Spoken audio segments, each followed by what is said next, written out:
तो hello friends, आज हम जानेंगे कि ओम का नियम किस तरीके से काम करता है। देखिए फ्रेंड्स, इसकी परिभाषा के अनुसार यदि किसी चालक की भौतिक अवस्थाएं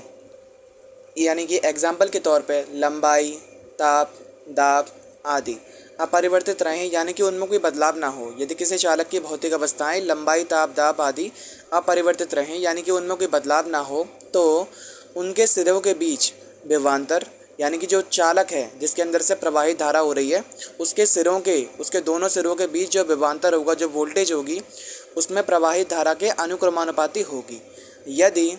किसी चालक के सिरों के बीच विभवांतर यानी कि वोल्ट V हो तथा उस चालक में प्रवाहित धारा I हो तो ओम के नियम से यानी कि ओम का नियम क्या कहता है कि यदि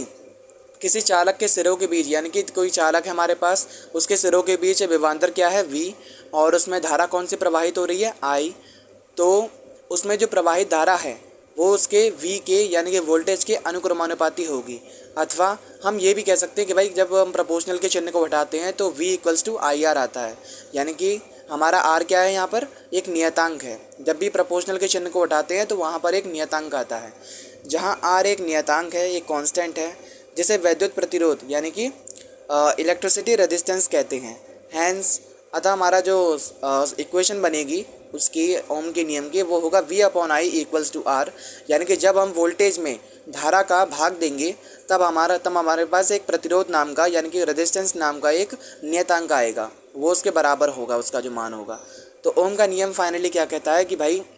यदि किसी चालक की भौतिक अवस्थाएं यानी कि जो उसके फिजिकल प्रॉपर्टीज़ हैं उनको अगर हम बदलेंगे नहीं यानी कि उनमें कोई बदलाव नहीं करेंगे तो वह उनके बीच में जो विभवांतर है, उसके सिरों के बीच जो विभवांतर है, किसी चालक के सिरों के बीच विभवांतर उसमें प्रवाहित धारा के अनुक्रमानुपाती होता है। यानी कि किसी चालक में धारा बह रही है तो वो उसके सिरों के बीच विभवांतर वोल्ट के अनुक्रमानुपाती होगी। तो फ्रेंड्स, अगर आपको मेरी वीडियो अच्छी लगी हो तो प्लीज़ लाइक और शेयर करिएगा, और अगर आपको इससे कुछ नया जानने का मौका मिला हो तो प्लीज़ हमारे चैनल को सब्सक्राइब करिएगा। धन्यवाद।